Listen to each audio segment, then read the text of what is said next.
Puntahan naman natin guys yung yung tanim namin na patola. Kung ano na nga ba yung update. Yun yung bahay guys. So, yun natin guys kung anong update na.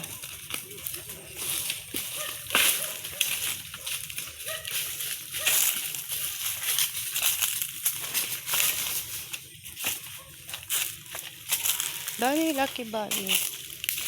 So guys, yung aming tanim na patola. Ayun na. Madami na guys. Ayan.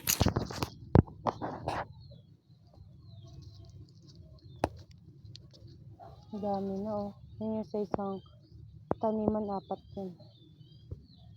Ito, bakit iisa lang to? Isa lang oh.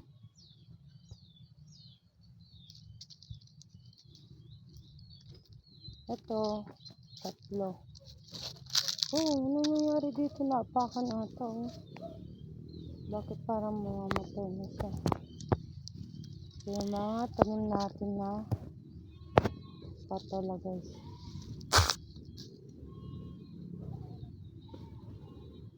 Patola. Sarap to sa miswa, ganyan. Kahit sa mga gulay, pwedeng balatong. Munggo, ganyan. Yun yung pinaka. Maganda magtanim ng gulay kasi anytime na gusto mo magluto ganyan, o hindi mo na siya bibilhin, diba? Kailangan mo lang siyang alagaan. Yan lang guys, thank you for watching.